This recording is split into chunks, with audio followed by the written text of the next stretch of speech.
Hey, hi, and hello. Welcome back to my channel. My name is Chris and I talk about true crime here. If that is something that you are interested in and you haven't already, please hit that little subscribe button down below. It is always appreciated. In today's case, we are heading down to Australia.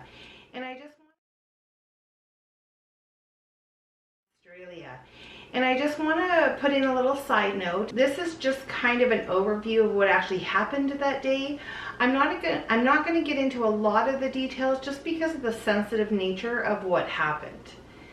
Okay, so let's get into it. It is Sunday. It's April 28th, 1996, and it was a really nice day in Tasmania. The weather was decent, so that actually brought in quite a large crowd to the Port Arthur Historical Site. Now, Port Arthur Historical Site was a former convict settlement, and it actually became a very popular tourist attraction in Tasmania. And it was actually very popular. In fact, there was estimated to be over 500 people there that day. Inside the Broad Arrow Cafe that was actually located on the historical site, around 1:30 p.m., sat a young man named Martin Bryant. Nobody really seemed to pay much attention to him as he sat there by himself and ate his meal. There were a few comments made about wasps and tourists, but other than that, he basically just sat there eating his meal. Now let's talk a little bit about who Martin Bryant was. Martin was born on May 7th, 1967, and his parents were Carlene and Maurice. And Carlene often told other family members that she was a little concerned about Martin's temperament. In school, his IQ was below average and he was put into special classes. And also because of his behavior, he really didn't have a lot of friends. But that actually didn't seem to bother Martin. He seemed quite content being in his own little world and by himself. As he got older, people noticed that he had a very strange detachment from anything that went bad or any kind of traumatic event. For example, his father allegedly committed suicide by drowning himself in a dam at the family's property. I say allegedly because it was deemed a suicide. The dad's body was found in the water with weights attached to him, but there was also a suicide note found. And because this note was found, it was classified as a suicide, but many people around the neighborhood thought otherwise.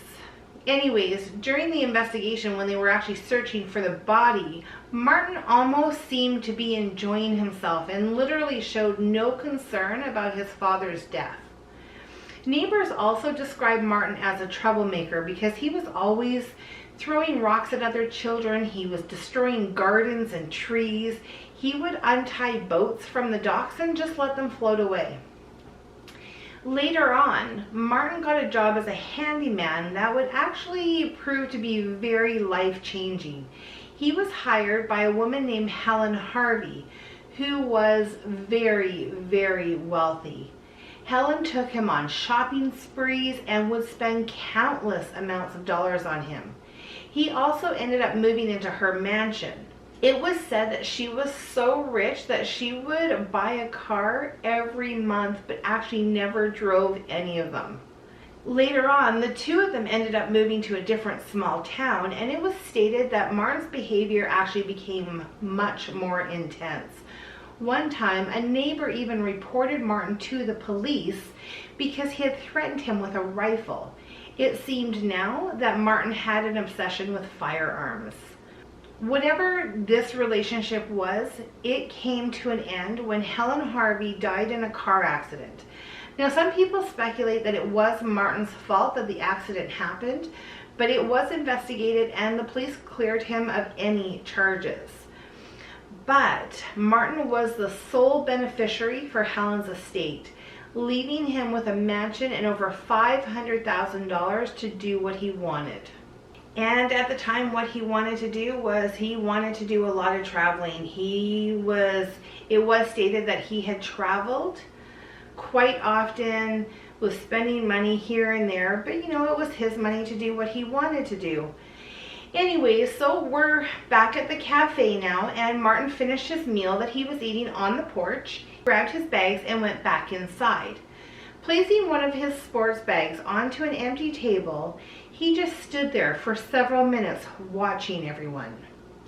Unzipping the larger of the bags, he took out an AR-15 semi-automatic rifle and shot an Asian man, killing him instantly. He then pointed it towards the man's friend and shot her through the head. Martin lifted the rifle, pointed, and shot at another group. With the smell of gun smoke in the air, shooting left and shooting right, within seconds, several people were left dead and several more were severely injured. Martin walked to the front door, left the cafe, and went into the parking lot. Now, there was over 100 people milling around in the parking lot, and they were all very confused. They didn't know for sure what was going on. Some people later stated that they even thought it was a reenactment, if that was only the case. Martin opened fire again. Several tourists fell to the ground while others started screaming and running for their lives. Martin casually walked to his car, got inside, and started driving away. And if you were hoping that is the end of this tragic event, I am sorry to say that it did not end there. As Martin was driving down the road, he continued to shoot at everyone he saw. And at one point, he even killed 3 people in a BMW. He then dragged their bodies from the car, got all his weapons, got into the BMW, and then drove off in that car. The shootings would continue as he drove to the Seascape cottage. People were shot walking. People were shot driving in their cars. No one was safe. By now, which literally is only minutes, police had arrived. Martin was inside the cottage and the police could hear more gunfire. Time went by and tons of information was pouring in about Michael. And at the time, he was just 28 years old, and police were told that he was a little bit slow, which caused even more concern about the situation. Police thought there were hostages inside this cottage, so they called in for a negotiation team. For 6 hours, police negotiator Sergeant Terry McCarthy spoke with Martin over the phone several times. And the only thing Martin said he really wanted was to have a ride in an Army helicopter. The next morning, Monday, April 29th, the police were trying to figure out what their next steps should be when they saw smoke coming from the cottage. At 8:25 a.m., Martin Bryant came running from the cottage with his clothes on fire. As he was tearing off his clothes, the police came forward and he finally ended up giving himself up.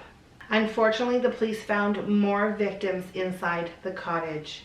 And it was stated that when he was taken to the hospital to get treated for his burns, it was the same hospital where many of his victims were in there fighting for their lives.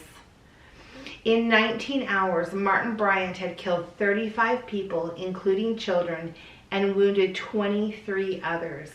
At the time, this made him one of the most notorious spree killers of all times. After the massacre happened, Martin Bryant had 4 major psychological exams, and although there were many theories, every psychologist had declared him legally sane to stand trial. A few key factors to point out as to why they thought it was not impulsive behavior and that it was actually premeditated was during the investigation, it was learned that a store clerk had sold him one of the sports bags, and this clerk remembered Martin measuring the bag before purchasing it, and we can assume it was because he wanted to make sure that the weapons would actually fit inside the bag. It was also learned that he had actually visited Port Arthur several times beforehand, more than likely to get a feel and sense of the place and the layout. This killing spree was thought out and it was very much planned. The trial began on November 7th. And there were a few things in the trial that were really disturbing. One, during an earlier police investigation when they had actually questioned Martin as to why he had did this, his only response was, I'd really love to help you out, but I can't. All while continuing to smile. Secondly, throughout the entire trial, Martin Bryant continued to smile and laugh. He was completely detached from the entire ordeal. Judge William Cox gave Martin 35 life sentences plus 1,035 years in prison without any possibility of parole. Even that sentence didn't seem to faze him. As of 2020, Martin Bryant is in Risdon Prison, a maximum security prison near Hobart. And with a case like this, it is so easy to focus on the criminal, but I don't want to forget the many people that lost their lives because Martin Bryant senselessly murdered them. May you all rest in peace.